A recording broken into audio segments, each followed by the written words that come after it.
Bismillahirrahmanirrahim. Wal maqalatul hadiyatu wal ishruna an aliyin radhiyallahu anhu wa karrama wajhahu. Dawe ngeten kun indallahi khairan nas wa kun indan nasi syarrun nas. Kun ana sira indallahi mugi Allah khairun nas iku dadi api-api manusia. Wa kun ana sira indan nafsi menurut urutan nafsu, urutan keinginan iku syarrun nas iku ele-ele manusia. Wadhalika te mengkono-mengkono kabeh al-mazkur min kaunika khairun nas indallah iku kama qala sayyidi Asy'abul Qadir Al-Jilani qaddasa sirra. Ngaten carane berpikir idza kita nalikane ketemu sira ahad ing suci minan nasi sange manusa ra'aita mengkono ngali sira al-fadla ing keutamaan lahu kedhe ahad alaika ngalahno ing atase sira. Kamu ketemu siapa saja harus berpikir dia lebih baik ketimbang Anda. Wa taqulu lan ucap sira asa menawa apa yakuna ento ana sapa wong utawa ana sapa ahad inta wa mubi Allah khairan wa apik min timbang ingsun wa arfa'a lan luwih dhuwur asa yakuna ento wa khairan wa arfa'a lan luwih dhuwur apane darajatan derajat. Fa ing kana mung lamun ana sapa ahad iso sagiran cah cilik maknane ahad sing laki tahu ahad yang kamu ketemu. Misalnya kayak ketemu caci lek kultang ucap sira hadza utaiki kulam ya sira tau dirakani sapa hadza Allah ing Allah. Mergo caci lek wa ana utaing sota asa itu teman-teman wis maksiat sapa ingsun. Fala syakka mongko wajib apa anahum sak temene sofi ku khairon wa apik mini dibanding ingsun. Utawa fala syakka mongko ora ana keraguan iki mujud anahu sak temene sofi ku khairon wa apik mini dibanding ingsun. Wa ing kana lamun ana sapa ahadan sing laki tahu kabiran ku tuwa kultam mongko ngucap sira ngene. Hadza utawi iki kukot abada teman-teman nyembah sapa hadza wa ing Allah qablis durunge ingsun. Nah, ketemu caci cilik iki tau maksiat, ketemu wong tuwa anggap ae ibadah luwih akeh. Wa ing kana lamun ana sapa ahad ku aliman iku alim kulta mongko ngucap sira. Hadza utawi iki tiya den paringi sapa hadza. Ma ing perkara lam ablu kang ora tumeka ingsun. Wa nalalan merkule sapa hadza ma ing perkara lam anal kang ora merkule sapa ingsun. Wa alimalan ngerti sapa hadza ma ing perkara jahil tu kang bodho sapa ingsun. Wa hada ya amalu nglakoni sapa hada ilmihi kan ilmine hada. Wa ing kana lam ana sapa ahad iku jahilan sing bodho kulta mongko ngucap sira ngene. Hada utaiki wa asal durakani sapa hada wa ing Allah bijalim mergo bodho. Wa ana halu ta ingsun asa itu durakani ingsun ing Allah bi ilmin kan ngerti. Ketika orang bodho maksiat kowe muni hada asa wa bijalim iki maksiat mergo bodho. Wa ana asa itu bi ilmin. Wa ana ta ingsun asa itu durakani ingsun ing Allah bi ilmin kan ilmu. Tawala adri lan orang ngerti sapa ingsun bima klan perkara tamu kang den pungkasna apa mali kedhe ingsun. Au bima ta klan perkara tamu kang den pungkasna apa malahu kedhe ahad. Toh kita tidak tahu dia berakhirnya kayak apa. Wa ing kana lamun ana sapa ahadan sing laki tahu kafiran ku kafir. Kulta moko ngucap sira la adri orang ngerti ingsun. Asa menawa iku ayus lima yen to Islam sapa ahad sapa kafir, asa menawa ayus lima yen to Islam sapa kafir. Fayuh tamu dan pungkasi sopolahu kedhe kafir bi khairil amal iklan api-api amal. Fayuh tamu mongko den pungkasi sopolahu kedhe kafir bi khairil amal iklan api-api amal. Wa asalan menawa anak furento kafir sapa ingsun. Fayuh tamu mongko den pungkasi sopoli kedhe ingsun bisuil amali kelawan ele-ele amal. Terus ini cara melawan takabur, cara melawan takabur seperti tadi mulai sing disebut wa Asy'abul Qadir Jalani. Ini kita kitab Bunyah terus di bab di Ihya diulang lagi bab seperti ini. Ini hampir semuanya sama. Cara ngendikan ulama semuanya seperti ini. Makanya kemungkinan JK alim jadi garis lurus niku kecil. Tapi buatan masalah garis lurus teng NU buatan kenal, buatan kenal dan saya juga gak pernah berpolemik. Artinya bergaris lurus begini. Saya ini baca hadis banyak dan dari baca banyak itu ada hal-hal yang memang kita harus ngambil sikap, termasuk sikap tidak ngambil sikap. Saya ulang lagi, sikap tidak ngambil sikap.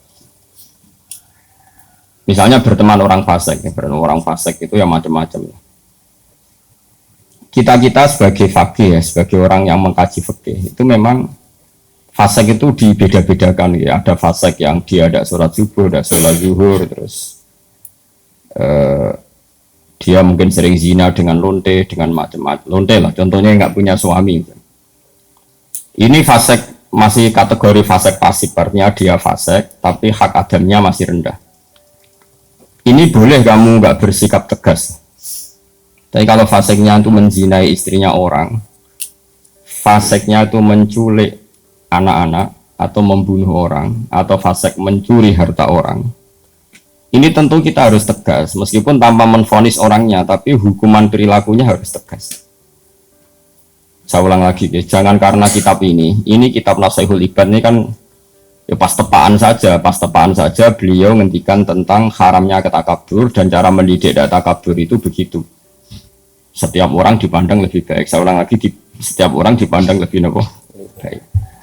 Tapi masalah kita secara fikih adalah bahwa orang itu punya kewajiban. Di antara kewajiban itu nahi mungkar.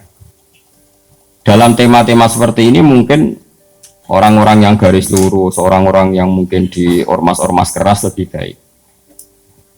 Caranya gimana? Tadi kita milah-milah sesuatu yang efeknya itu muta'adiyah, sesuatunya itu efeknya kemana-mana. Misalnya begini, ini rumah tenan, awas nak salah rokok. Begini misalnya, Rasulullah itu pernah ngendikan gini, dosa paling besar itu apa? Nabi pertama jawab al-isyrak billah, syirik. 2, qatlun nafsi, membunuh.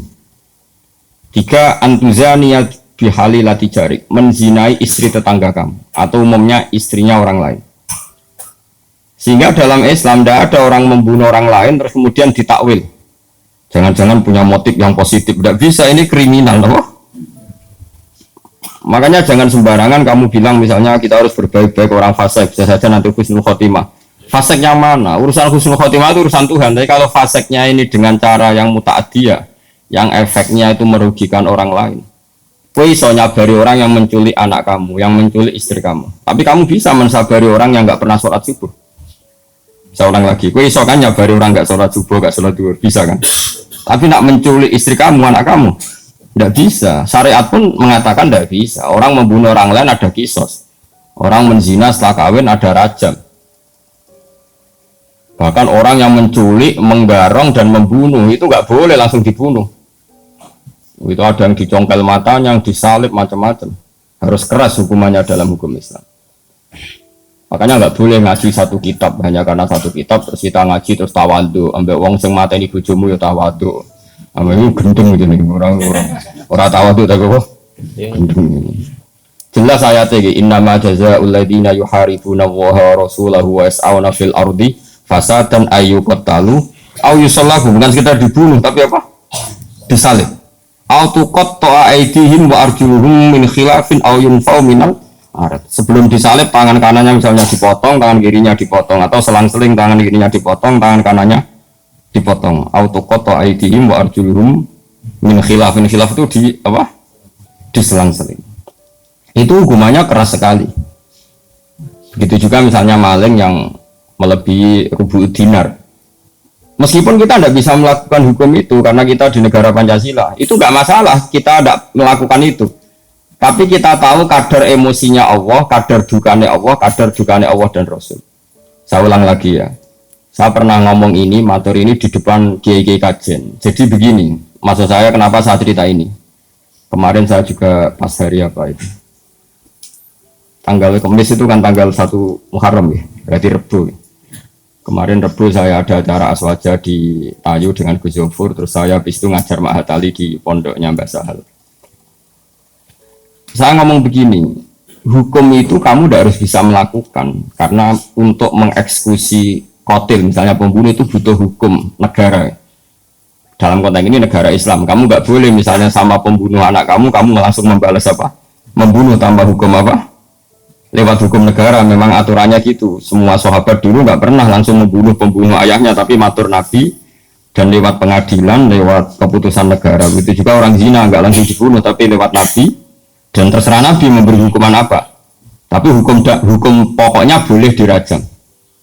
Itu aja saya katakan boleh. Kenapa? Berkali-kali orang ngaku zina sama Nabi kok nang ngipit tok, kok nang kowe ngambung tok. Dan beberapa kali disarankan juga halla satarta.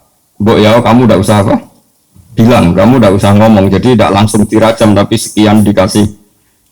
Nah, sehingga terus karena Nabi dulu menyarankan istitar, gak usah ngaku, akhirnya saya ngaku kakian nanti saya bukan, karena memang dulu prosesnya juga dipenging apa? Ngaku. Saya kira usah dipenging wis ra ngaku kabeh. Makanya saya bilang rajam itu tidak wajib juga, hukumnya begitu. Tapi zaman Nabi pun banyak yang ketika lapor pernah zina sama Abu Bakar, sama Umar disarankan halah satar tahu bidailik, mana nih, boyau kamu itu istitar, tapi kemudian anda tobat. Ini penting ya, saya ulang lagi ini penting sekali, karena kalau kamu berdalih negara Indonesia itu tauhid, tidak ada rajam, tidak ada qat'us usarikoh, tidak ada macam-macam. Pertanyaannya itu begini loh, setelah hukum rajam tidak ada, hukum kisos sama pembunuh tidak ada. Setidaknya kalau kamu tahu hukumnya qatilun nafsi itu kisos, kamu tahu tingkat murkanya Allah. Kalau kamu tahu tingkat murkanya Allah, misalnya di kisos nggak ada, kemudian negara modern dihukum seumur hidup, kamu harus setuju. Tapi dihukum seumur hidup ini kamu bukan setuju karena itu pengganti kisos. Saya ulang lagi, pengganti apa? Enggak, tapi kamu harus setuju biar pantas wong dolim itu dapat hukuman. Ya pantas wong dolim itu dapat. Tapi kamu tetap harus yakin kalau kisos lebih baik ketimbang hukum seumur hidup. Tapi jangan lalu kalau tidak kisos terus nggak usah sama sekali. Jangan, itu wong mutung gini. Wong mutung.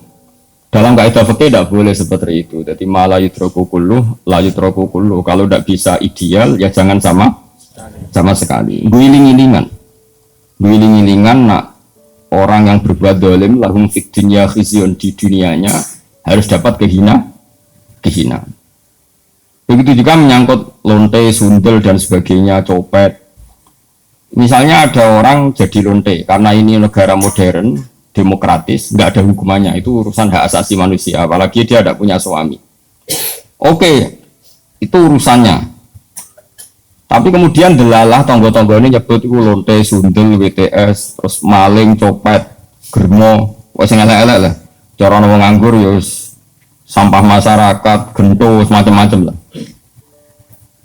Itu meskipun kita yang kiai, saya ulang lagi, kita yang kiai kan bobo soleh tenan memang nak ngomong terukur manane sing wis ngomong lonte akeh sene bobo menang sehingga kita kecelok cangkem apik. Masuk ke bobo soleh, kamu harus kuat ilmunya, itu bagus ketika masyarakat menvonis itu lonte, sundel, maling, copet, gendo. Karena ciri utama kesalahan adalah ketika Allah lahum fid dunya khizyun, di dunianya juga harus hina. Termasuk dengan penamaan yang buruk. Meskipun orang tertentu karena dia kiai atau sufi gak perlu melok kecangkeman se ekstrim itu. Tapi biarkan kalau Allah bikin hukum seperti itu, karena ciri utama kesalahan adalah lahum fid dunya khizyun. Kalau salah itu dimaki. Ini penting kalau aturakan kata ngendikane Kanjeng Nabi, Allah itu akan mencabut barokahnya bumi jika orang dolim tidak dikatakan dia dolim. Karena nanti kalau salah istilah, misalnya satu kampung itu orangnya beretika semua, khusyuk kabeh, meneng kabeh, sombongane apik kabeh. Ono wong lonte dari boten derek-derek, ono copet dari ini boten copet nih, niku tiang kreatif sing baik. Ono lonte dari, wah niku tiang laris, wah repot nih. Jadi lonte laris dari niku tiang laris dari orang di koyok di ono ide lonte dibacakno wanita harapan, ngono dadi repot. Makanya saya pernah bersaksi betul, ini saya berhadapan-hadapan. Ada orang yang aid karena free sex ya, bukan aid karena kecelakaan bekasnya jarum atau bekasnya gigitan atau apa, pokoknya karena benar-benar free sex ya, seks bebas ngawur. Ada dokter itu konsultasi sama ulama. Kemudian saya pas di situ ada beberapa ulama, ada beberapa kiai pasti. Di dokter tadi orangnya sangat nasionalis ya, dia ada gak mati mikir lah pentingnya agama. Dia tanya, Pak Kiai sekarang kedokteran baru nyari obatnya aid gini-gini dan kita ikut terlibat penelitian gini. Dia bangga sekali menceritakan ikhtiar untuk mencari obatnya aid. Kiai ini terkenal ramah sekali, terkenal sopan, terkenal gak pernah ngedikan keras. Tapi di luar dugaan saya pun gak pernah menduga kalau Kiai tadi jawabnya gini. Wong zina sak karepe dhewe iku wong maksiat. Pangeran kepen ngukum sampean kepen ngobati. Ono nak sampean kepen nantang kersane pangeran. Oh nangis dokternya. Dia gak ngira kalau kiainya jawabnya seperti itu. Sama orang copet itu kan merugikan orang banyak. Nggawa bojone wong zina merugikan orang banyak. Kemudian masyarakat kita sudah menghukum dia sundil, dia copet, nak menotobat. Setidaknya ini nggak jadi karakter yang dimaklumi. Kalau perilaku ini dimaklumi kan malah repot kita. Anak kita zina tidak merasa salah, istri kita, saudara kita, karena merasa di situ nggak diperlakukan secara sinis. Barokahnya diperlakukan secara sinis kan lumayan, ada ketakutan. Paham ya? Paham ya? Nah seperti ini ya biarin Allah bikin hukum lahum fid dunya khizyun, di dunianya pasti ada unsur dina, entah kadarnya gimana itu terserah pengira. Misalnya kayak orang bodoh jadi imam, macamnya surat sih lagi Fatihah, terus dikeluarkan dari masjid, mas bodoh jadi imam keben. Nak rata ono kejadian itu sang bodoh-bodoh pede, terus ngimami nyanyi Indonesia Raya kan dia repot. Paham? Jadi kita ini harus mikir juga. Mergo masyhur gitu. Ana wong saking bodoh ini mau belajar fikih, kok fikih kabeh ana khilaf. Bareng dene mondok Mekah, Mekah mau dolanan tok. Tiap takoki masail fikih disebut fihi qaulani. Ini ada dua pendapat. Wong pertama ngirane alim kabeh. Wong kok kabeh roh iku ana khilaf. Terus ana sing mangkal takoki. Bah, hukumnya demenan piye fihi qaulani. Berarti sarap. Barwan demenan kok fihi. Qaulani demenan rokok ngawur. Demenan jadi hukumi fihi qaulani. Kok dene iku mau latihan ibu-ibu alim, ora alim tapi ibu-ibu alim. Paham ke? Sehingga dalam banyak hal misalnya riba, saya tidak mengatakan bunga loh, riba. Riba itu dengan bunga itu kadang sama, kadang enggak. Pokoknya riba.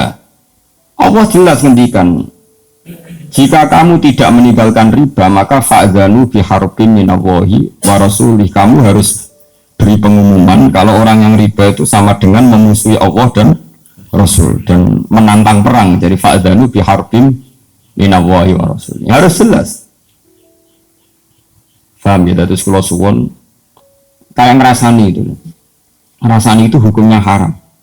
Tapi Allah ila yaumil kiamah apa gawe wong ngrasani itu banyak. Mergo nek gak ono ngrasani iku wong maksiat ku yo penak, ora ono pengadilan sosial. Ora ono pengadilan apa? Sosial. Tapi nek ono sing ngrasani kan ini jadi kontrol. Dia jadi apa? Kontrol. Nggih, misalnya no hamil di luar nikah. Oh, ini produk gagal iki. Mau kenapa lagi ke susu? Lah kena kan akhirnya satu keluarga malu, terus mereka yang belum kena di komitmen jangan kena supaya tidak malu di depan masyarakat. Ini barokah sekali pengadilan-pengadilan seperti ini. Nah, untuk yang kiai, yang imam masjid, yang seceluk khusyuk, tokoh masyarakat, mau mereka itu gelar tokoh rujukan, ya kudu ibu cangkem ape, si bebot tapi kejo tenanan. Kamu harus tetap membiarkan cangkem-cangkem elek ini berkeliaran karena ini pengontrol, no? Tapi gue wong kiai kecelok serbana, nak jumatan minyakan terus kan jura pantes ngalak cangkem elek. Sebebo khusyuk, sebebo anteng. Tapi kayak kudu dukung, no? Pergerakan cangkem, no? Elek. Jadi kita trik jadi kiai alim, paham ya? Enggak ya kayak bebo, no? Bebo kayak kulo, pokoknya sementing, pokoknya kayak kulo nanti, kudu anut kayak. Gue panjang ngoten. Lo ini termasuk matur teng aswaja teng tayu matur ngoten. Rasulullah itu unik, figur yang unik. Misalnya begini, Mustafa kok mati ngombe, Mustafa ya pantes ya. Apa? Zaid gak pantes. Zaid itu sang soleh ya akeh padha wae. Pokoknya ana wong mati mergo oplosan. Nah, elek matine mergo oplosan. Lho kula nate ngalami. Mati mergo ngombe oplosan. Kadang-kadang nunggoke soleh, kadang bae soleh melok majelis taklim. Putune kurang ajar ngombe oplosan mati. Mati tenan ya. Mati ra urip lho. Walhasil rame ini jelas mati ini gua oplosan. Wong seksine ada dan komunitas grupnya ada, ono sing setengah mati, ono sing mati tenan. Ya terus kemudian ada yang tanya saya, Gus, kampung saya ngalami seperti itu, saya ini kiainya di situ, sebaiknya saya nyolati apa enggak? Tak takoi, itu masuk kitab tak enggak di situ. Paling top, Gus. Maksudnya kata orang-orang saya ini kiai induknya. Sengene ae satpam-satpam ning kono utawa wong-wong petani biasa iki kon salat wis 5 ta 6 ku syarat. Sing kowe bebo ora salat. Dia sing kowe bebo ora salat. Ayo keketot, napa? Begini logikanya begini. Ini rumah tenan. Awas nak salah rokok. Janazatu muslim. Ini saya ngomong di depan para kiai. Ini penting saya aturkan, bukan karena saya sombong. Ciri khas kebenaran fikih adalah diomongkan di depan banyak, kemudian dikontrol ahlul ilm.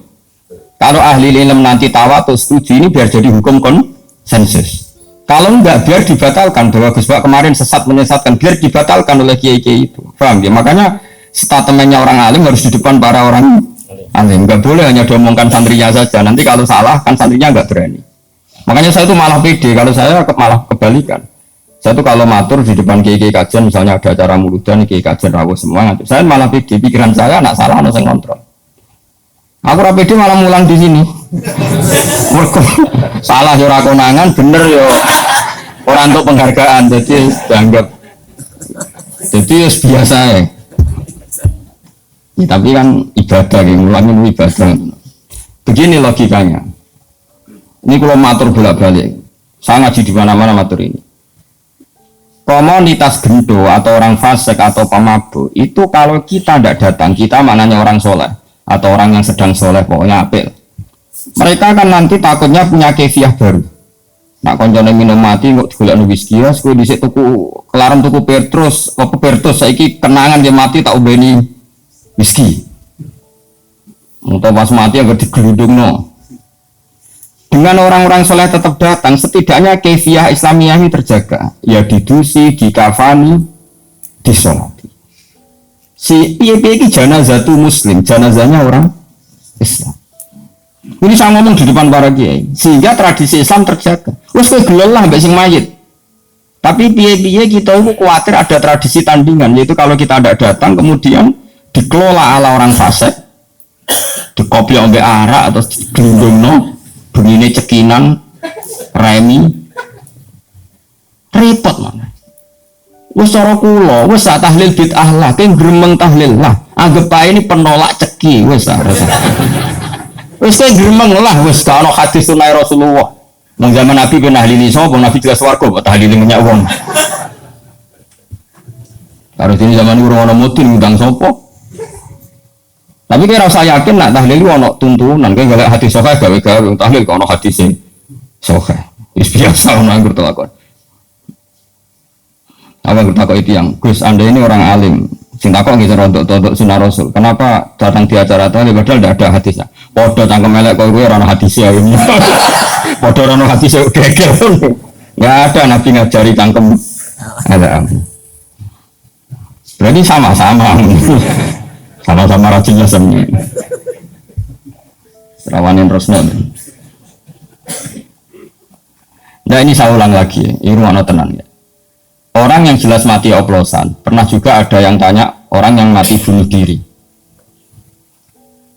Itu saya pernah ya ada sekitar 22 kiloan lah dari kampung saya, itu di kampung di atas gunung. Itu ada orang jadi untuk soleh, wangi soleh terkenal soleh ya. Justru karena soleh terlalu soleh kuper, tapi soleh kuper. Bujurnya ayu gawang itu nanti malah bunuh diri. Iya, silangan bujur, silangan awak itu. Itu kiai temannya itu banyak kasusnya itu nggak ada yang berani nyolati karena mati bunuh diri itu kan hukumannya berat.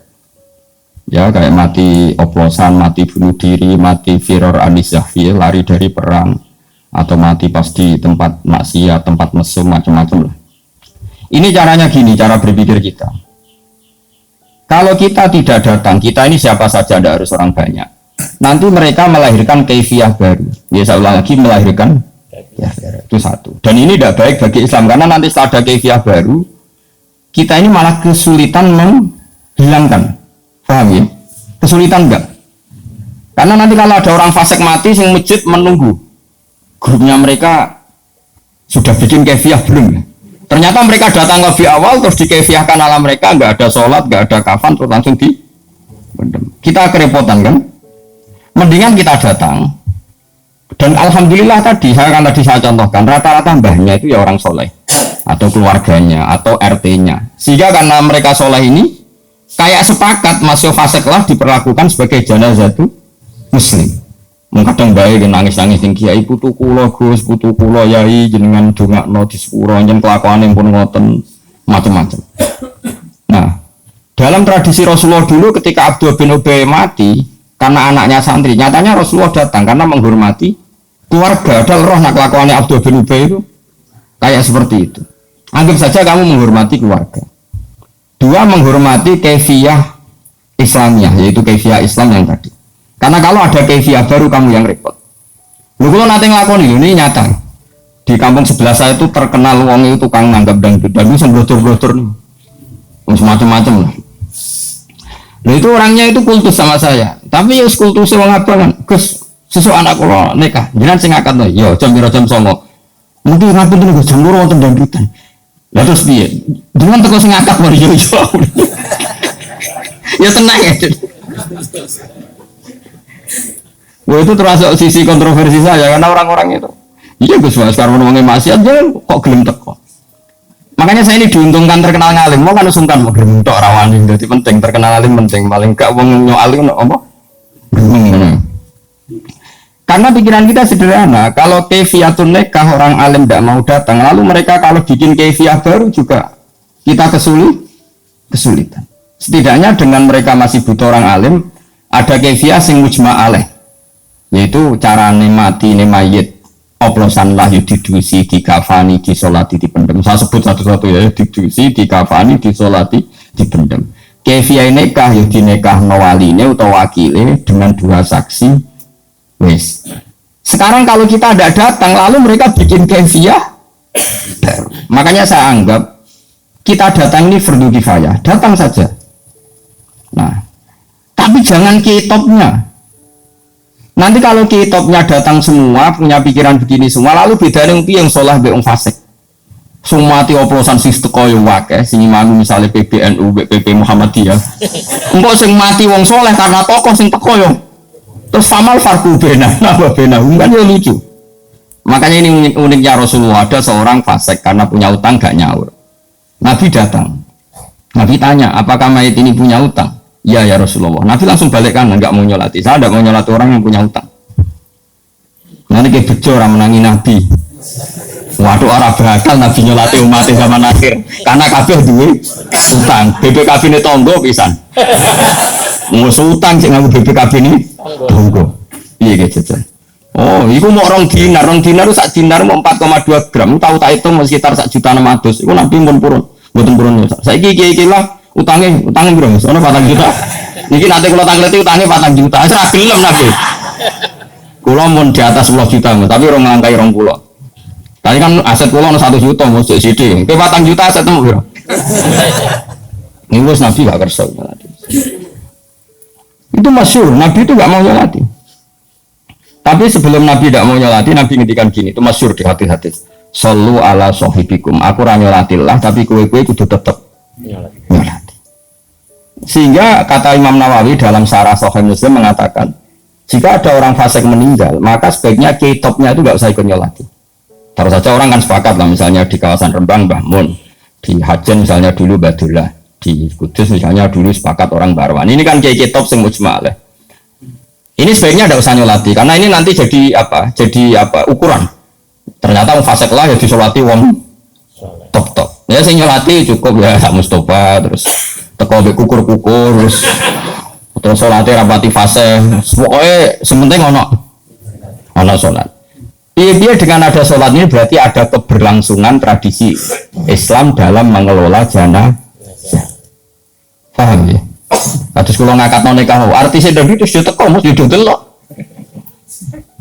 Tapi piye-piye sing ngakatno kiai, misale kiai ra teko terus diakatno penyanyi-penyanyi dangdut malah karu-karuan. Ini semua niati dengan kita datang berarti kefiahnya ala kefiah Islam. Ini penting kolator, no. Dan kau terlalu garis lurus, ya juga garis bingkok. Maksudnya ngerti duduk perkara hukum itu tahu. Ya, jadi ini penting kolaturakan. Penting sekali ya. Jadi itu kefiah yang dilakukan para ulama dulu. Nggih, sallu ala sahibikum jare dawuh Nabi, senajan to aku ra nyolati tapi kudu tetep nyolati. Sudah itu berhenti sejarah. Suatu saat ada kejadian lagi sahabat yang punya utang mati. Nabi rawuh juga. Ketika diberitahu kalau orang ini punya utang, Nabi tidak kersa nyolati. Terus Qatadah ini sahabat bilang gini, ya Rasulullah, utangnya mayit ini aku yang nanggung sehingga mayit ini sudah tidak punya utang lagi. Terus Nabi kersa nyolati. Sehingga terjadi tradisi Jawa kalau ada mayit itu sebelum dilepas semua utang dialihkan sama keluarga. Atau di Ibrono, tapi yang meninggal sayangnya sing ngutangi dengan mulane kula niku. Kula termasuk ra cocok, ada niku cocok separuh, ra cocok separuh. Nggih, nak mboten amprat jalan Ibrono nggih.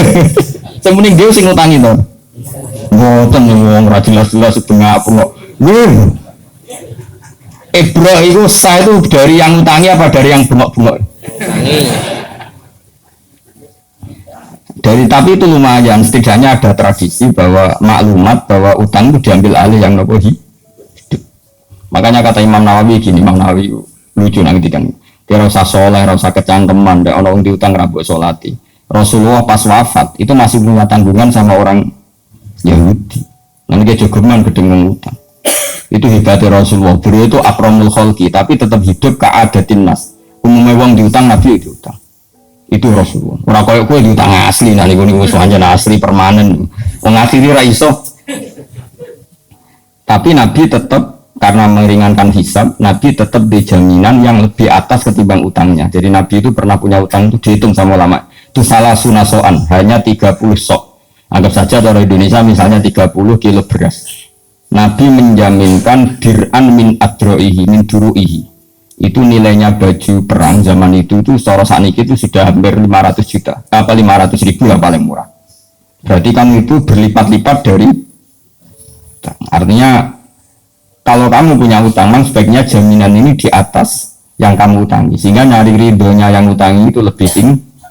Taruh saja misalnya saya punya utang 1 juta terus jaminan saya senilai 5 juta, ini kan pasti yang dimurtahinnya yang terima gede kan pasti ridho, paham ya?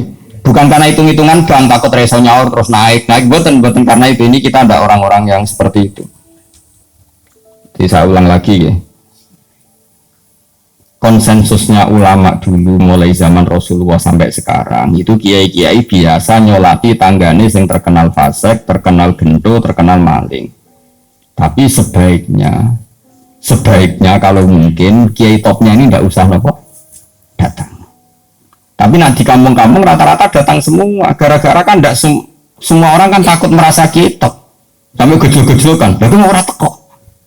Wah, Gus, mungkin nang rasa kitab, kesulatannya sing top itu orang oleh teko, berarti kira teko merasa top. Akhirnya itu teko berkemudian dianggap top. Terus ketiga itu begini. Kalau nanti dibantah tiang, kan kalau di kalangan kiai ada Basul Masaid juga, tapi buatan di panitiani NU atau Muhammadiyah buatan biasa silaturahim, buatan enten panitiani. Jadi buatan enten sponsor ya, udah biasa ketemu mawon. Begini problemnya, saya itu alasan saya begini. Sekarang orang mati, kemudian Mustafa ini nyolati. Dia mau mangkel perkara ini, wong iki nak jisik nak waya ono jamaah, tipe dibiyan ternodang kitan. Wong fasik kan mangkel, iki kula nate dibantah ngoten. Gus, wong iku kurang ajar, Gus.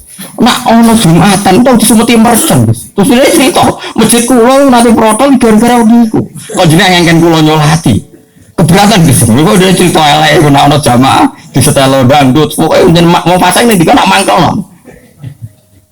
Lah wong saleh iku rata-rata kan mati-matian mempertahankan ketenangan masjid tuh. Kadang ketenangan ono jamaah niku. Terus tak mau gini, aku kiai mereka kalau sama saya kan akrab ya, karena rata-rata kalau nggak murid saya muridnya bapak saya, kalau nggak muridnya bapak saya muridnya mbah saya, sehingga banyak kiai sepuh di kawasan saya sama saya hormat. Ada nggak muridnya bapak, nggak muridnya mbah, muridnya buyut, muridnya Badur Rahman. Jadi itu hormat deh. Mulane nyai latihan kok Mustafa kesel, perkara ini uang itu ora hormat sih, jadi kesel. Nah itu takok ngoten. Jawaban saya begini. Nah, jenengan nak maca sholawat, nak ono wong mati kan sholatnya piye mesti eling. Takbir ula, takbiratul ula atau takbiratul ihram kan takbir ula Fatihah, Saniyah iku maca selawat. Terus ketiga iki sing ono masalah. Ndongakno mayit takbir keempat salam. Sebenarnya setelah takbir keempat itu langsung salam, tapi ada di Indonesia kumpul ojo suwi ra salam-salam. Kalau nyolati jenazah teng Mekah, itu agar takbir keempat itu langsung dia gini misalnya. Kalau nanti makmum Said Ahmad agar takbir keempat itu langsung. Nah, ini Indonesia bertakbir keempat cek suwi. Cek suwi tuh. Yang maklum cek suwi. Malah sing suwi ya. Nah ning fikih agar bar keempat ya salam. Ning Mekah nggih ngoten, tapi Indonesia bar keempat cek suwi. Ordere piye ra ro ngono. Yang desa kula sing wani bar takbir keempat salam kula tok. Liya-liyane ra wani, mergo ya wedi gak pantes bar. Kula tenang ae. Rada enak mboten terkenal ngalim wong ora pati kakean komplain to. Nah, kula takoki. Wong sing maca Fatihah fadilah ngene-ngene. Nggih Gus, lha maksude seputi. Ya sing maca Fatihah ra jenengan, berarti sing entuk ganjarane Fatihah ya jenengan. Wong sing maca sholawat man sholla alaihi wahidatan shollallahu alaihi asron. Maca sholawat sitok diwales pangeran 10. Sing tok walesan mayite sing oplosan apa jenengan? Ya sing maca lha iya jenengan ibadah kok getun. Anggap ae golek ganjaran dhewe. Wah yo wis cocok. Lah masalah ndongakno mayit. Yo ngene, ndongamu kan wis ndonga ngeper. Nak mayit niki sae nggih ngeten Gusti nak elek nggih ngeten, tapi kita elek gini iki mawon. Wong donga ing kanan ra donga ngeper.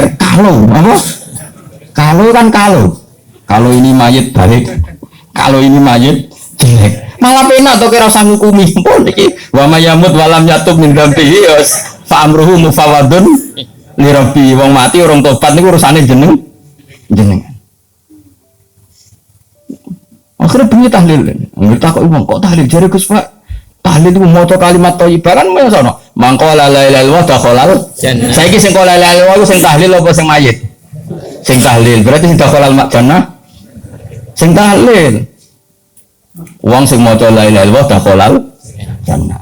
Lah saiki sing maca tahlil lu sing maca apa mayite? Sing maca lha opo ki getun maca nang fasik maca dhewe. La ilaha illallah takon kok rumah teman mbek mayit nganti nangis dari sapa rumah mayit mikir aku dhewe lah apa. Begitu juga ke maca selawat, maca selawat Sayyidina Muhammad sing wangi lho sing ning kamek wong do menang kabeh ora adat anu sing wangi lho kim sing ada maklumatika midadak gak sing sering. Allahumma sholli afdalas sholati ala asati makhluqatika murid hidase. Ki siapa Mas? Wah mboten nate mimpin ngoten. Perkara wong terus meneng kabeh wah malah repot iki. Atau sing umum-umum ae ben wong iso nirokno. Ora nanti diprotes. Gus, kiye-kiye sing ngangil lho jeneng sing ngangil. Aku nek sing ngangil ke meneng yo sing wae. Agar sing ngangil kan kiye ini tok sing ngomong liyane kok meneng. Akhirnya aku ganti selawat sing umum ae ben bareng-bareng kan ganjarane luwih akeh. Tapi nak koyo kiye anyar Mustofa resiko dianggap ra apal. Nah, namaku kan wis aman, Mas yo nganggo lafaz sing terkenal wis. Sing mriko gak apal sopo. Tapi nek iki debutan saya harap tetep nganggo sing angel-angel ben kesane kok apal. Tapi nek kula keberatan saya ini kan terus biasanya jamaah kan meneng ae kabeh. Meneng ta ora Mas ning ngono Gusti ku. Wah angel Mas, sallallahu alaihi wasallam sati makhluqati kan nuri mudasikina. Mulane Muhammadin terus ada maklumat jika kita kalimat itu boleh wong ada urun repot tuh. Jadi kiai macam-macam untuk sing madhabe kados kula sing gampang-gampang penting diwaca wong akeh ana sing kok la ilaha kan padha Mas la ilaha melok tarekowan la ilaha illallah al mawjud apa Mas urutane mana nih al mawjud fi kulli maka terus al mazkur fi kulli khan terus wa mustahnan anhu fi kulli hal ngene lho. Wes sing gampang ngene edisi gampang ta sing angel. Ka sing kiai ini lho. Gampang ngono. La ilaha illallah al-mazkur fi kulli lisan menang kabeh. La ilaha illallah terus apa? Wa mustahnan anhu fi kulli. Mong kula ora kiai top, agar tahlil tuban bingung. Perkara kok lafat aneh kabeh. Padahal mental itu santri kula. Aku kok iso ngono itu sampun aku kiai mu ora iso. Ada tiap daerah ku ya adate. Bidu-bidu. Wah, mata nongong ya. Kalau di pengalaman itu Gus Koyum langsung nggak pernah lihat kalau diberi Lukman. Ini bareng dengan pidato kesusu, bapak pidato tembuti. Ngerti nak kiai itu terkenal tahlil ismi, mergo kalimatnya itu aneh-aneh. Jadi kalau suwun tahlil kalau mawon, mergo dia kesusu. Terus jak mau cokol hubung telu lalu pun terus pidato. Mergo kuatir nak kiai itu rabar-rabar. Mergo pas kesusu lah, menara kesusu gitu. Ini cerita, jadi nah kefiah seperti ini itu kan baik.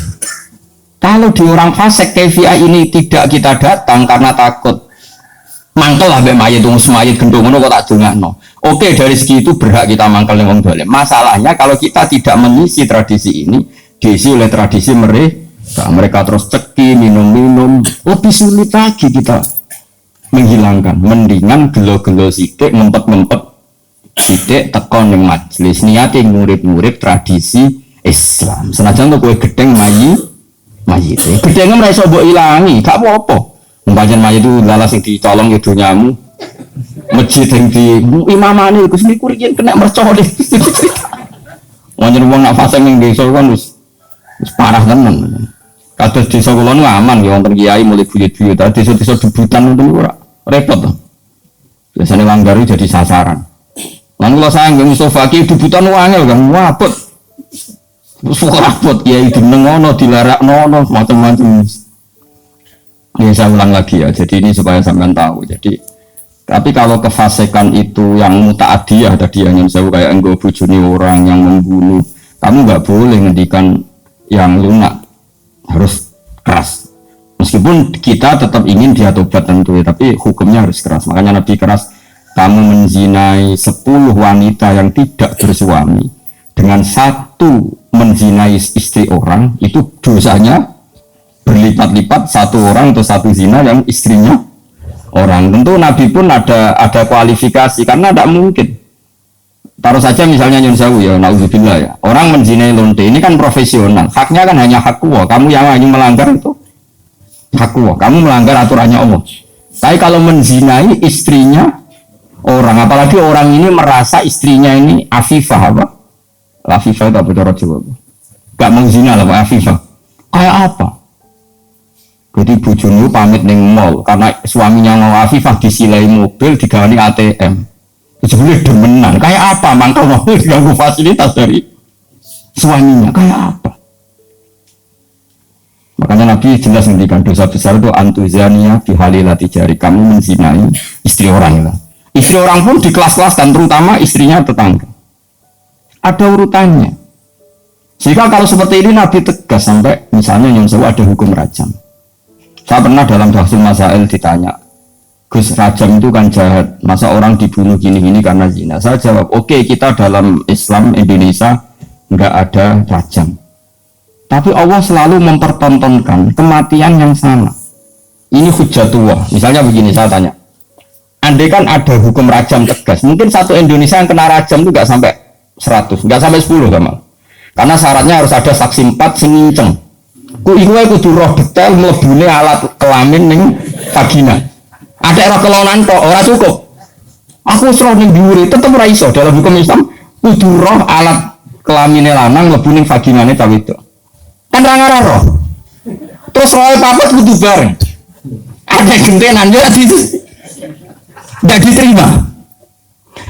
Terus parah meneh saksi papat iki kudu adil. Ada pegawai nginceng ora adil. Jadi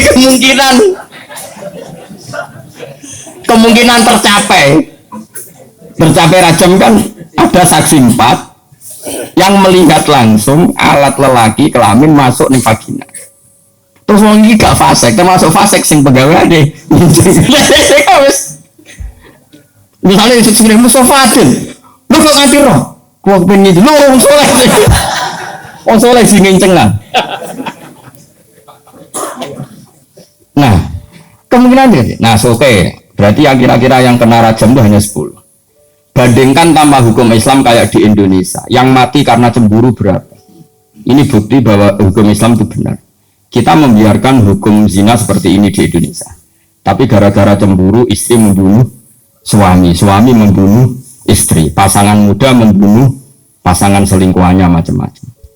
Gara-gara perzinaan wong ape zina terus wedoke ngomentari Mas kira ngadus sing lanang tersinggung ditekek mati. Nah ini kita harus dengar ini supaya kita jadi tambah iman. Ternyata tidak ada hukum Islam yang katanya mereka kejam rajam. Ternyata hukum yang dibiarkan liar lebih kejam karena cemburu membunuh, karena tersinggung sama pasangan lontenya membunuh. Kan natijahnya sama-sama menghilangkan nyawa. Maksud saya yang ngaji saya tak kasih tahu.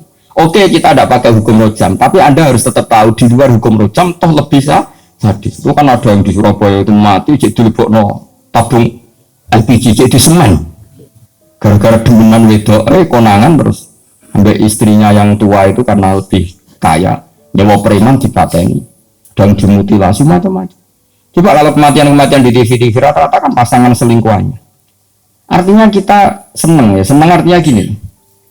Orang-orang itu yang mengkritik rajam katanya tidak manusiawi, sebagian LSM itu kalau mengkritikan seperti itu. Ternyata yang dibiarkan di luar tambah hukum rajam lebih ngeri. Rajam itu lebih prosedur karena tadi syaratnya harus saksi 4 menyaksikan langsung. Mungkin enggak. Video raiso so diedit. Oleh foto mau menaik video enggak bisa di Kanjeng Nabi dibantah bolak-balik oleh sahabat itu. Ya gara-gara Nabi kan saking apike wong. Sahabat ya saking mangkele wong. Ya Rasulullah, aro'aita law anna rajulan wajada indam ro'atihi rajulan wa qad kana kadza wa kadza disebutno. Ya Rasulullah, misale ana wong lanang. Pertamane takok law. Ana wong lanang mulai mergo ibojone iku ning dhuwure sono wong lanang liya. Madza af'al. Sing dilakoni tiyang niku madza yaf'al dilakoni napa? Nabi jawab, yo al-bayyinah wa ila khudda ala dzari. Kudu ana saksi. Nah ora kowe sing tak jilid perkarane kowe kondaf nuduh orang lain. Napa ya Rasulullah bayyinah? Iya bayyinah pinten papat. Kula goleki kanca sedhep bareng iki. Kula kan golek wong papat sedhep. Nah, kok do pinter mesti. Nabi cek ngotot yo ora pokoke al-bayyinah wa illa khudala dzari. Yo tetep bayyinah nak kowe. Nah, saya itu berkali-kali basul masail yang seperti itu. Menurut saya itu benar Nabi. Saya ulang lagi itu benar Nabi. Tentu Nabi itu paling benar. Bukan karena kita kultus saja, logikanya begini.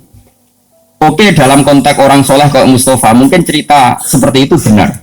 Ya, cerita seperti itu benar. Tapi problemnya wong lanang sira saleh iki akeh. Wong lanang sira saleh soalnya melaporkan istrinya karena wis ra saleh kepen megat. Pak Hakim melapor. Tadi malam saya mergoki istri saya selingkuh, maka harus diceraikan. Kalau hakim itu menerima semua orang, nanti semua orang kalau manggil istrinya akan menuduh istrinya zina. Dan kalau hukum Islam ditegakkan, semua yang tertuduh zina dirajam, entek wong wedok. Paham ya? Maka sebaiknya Nabi mah nggak percaya, paham ya maksud? Sehingga dipersulit. Akhirnya apa? Dalam konteks suami istri ada hukum khusus disebut li'an. Disebut nama?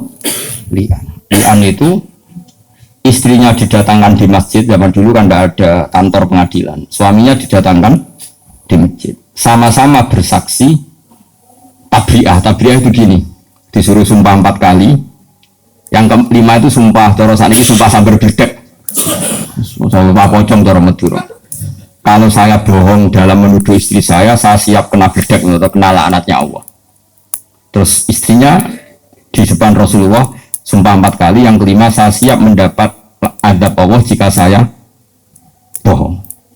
Dari gue dilepas. Furriqa bainahuma alal abad, keduanya diceraikan alal abad abadi, sama-sama nggak boleh apa nikah lagi, terus diceraikan secara syar'an. Yang kok ngenteni perkembangannya pangeran, pokoknya sama-sama nantang sing goro lah berbeda biasanya. Nonton-nonton saya di pelintes tronton ini.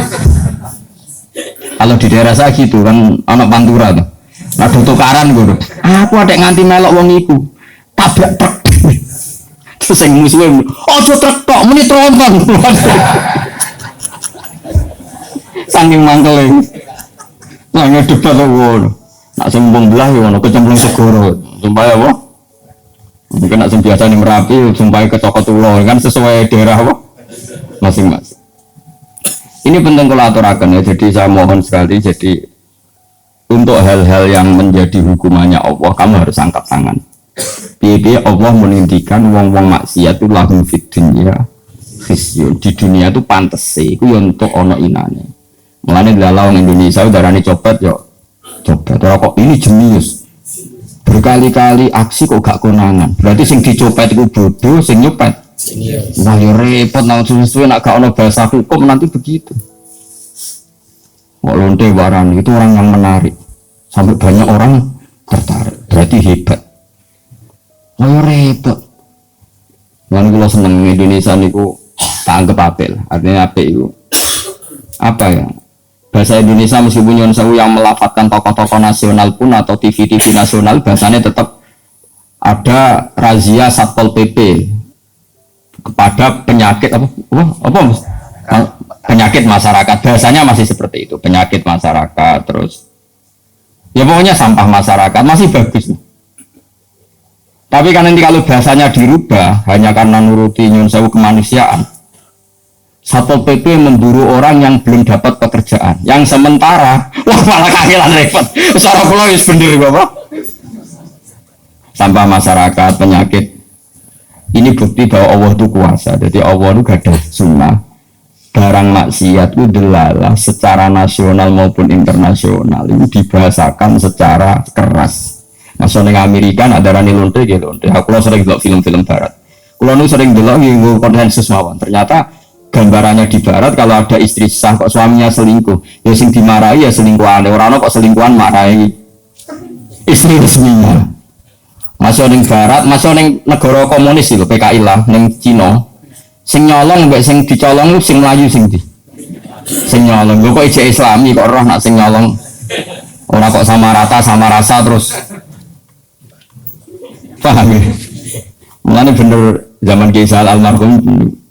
Nah, pondok kula wong ndak ibu-ibu PKI ku ora ono. Asline ning atine ya duwe tau. PKI mu gaya-gayanan tok. Maksudnya gaya-gayanan itu fitrah manusia itu hanya menolak paham anti Tuhan. Saya ulang lagi, fitrah manusia itu bukan enggak ada PKI ndak, bukan PKI yang organisasi ndak. Fitrah manusia itu hanya menolak paham. Buktinya itu tadi, orang yang selingkuh ya delik. Wis PKI lah, nak selingkuh delik to. Nak nyolong delik to. Lah ora di pengiran, ora dihukum kok. Delik barang. Kan wedi nuraninya sendiri. Maling ora konangan mlayu. Ora kok paham PKI. Wis ora ono pengiran, dunya kabeh padha sama rata sama rasa. Wis dibagi ora ono. Tetep mlayu. PKI jeneng mlayu. Jadi makanya agama Islam disebut fitratullahil lati fatarana salih. Pasti pikiran manusia itu ingin Islam. Maksudnya ingin Islam itu seperti tadi. PKI lah dari anti hukum Allah, anti agama. Ternyata napas nyolong yo delik.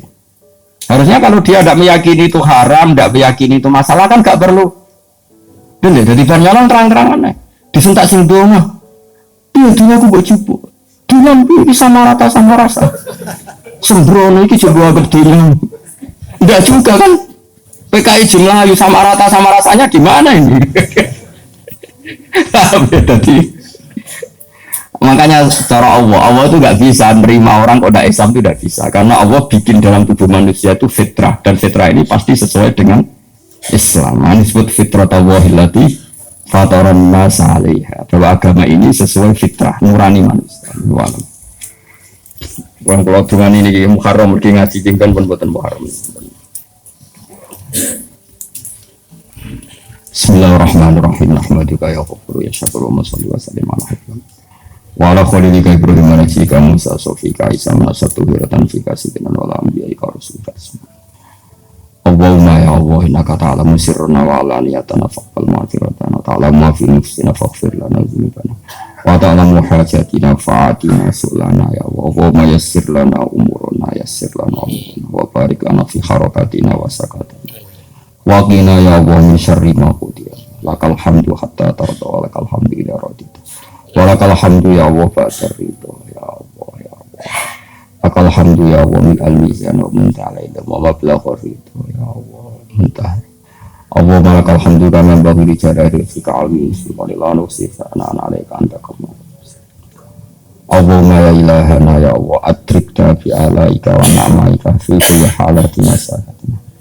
Adrikna ya Allah bi ni'matin minka fadlin minka wa aunin minka hatta la nahlika ya Allah. Wa inna jami'an lan nahlika wa lan nahlika daiman wa anta ma'ana wa anta rabbuna fa innaka ya Allah mudarikuna ya Allah daiman wa fi kulli hal fi na'maika wa alaika. Fa adrikna ya Allah bi lutfikal waqi ya Allah ya Allah. Adkhilna fi hisnikal hasin ya Allah ya Allah. Adkhilna fi hisnikal hasin fi hadha zaman al-kafiril balwad. Wa inna ya Allah naqumu fi hadid dar ya Allah li sujudi laka wa li iqamati laka ya Allah wa li ilahi kalimatika hatta nahya wa namuta ala bayyinatin minka ya Allah ya Allah. Ahyina mutamassikina bi dinika wa mu'linina li dinika wa mu'lina li kalimatika wa amitna ala dinil Islam ya Allah ya Allah ya Allah ya Allah. Barik lana fi harakatina wa sakatatina ya Allah ya Allah ya Allah. Rabbana atina fid dunya hasanah wa fil akhirati hasanah wa qina adzabannar. Sallallahu ala sayyidina Muhammad wa ala sahbihi wa barakatuh. Subhana rabbika rabbil izzati amma yasifun. Assalamu alaikum warahmatullahi wabarakatuh.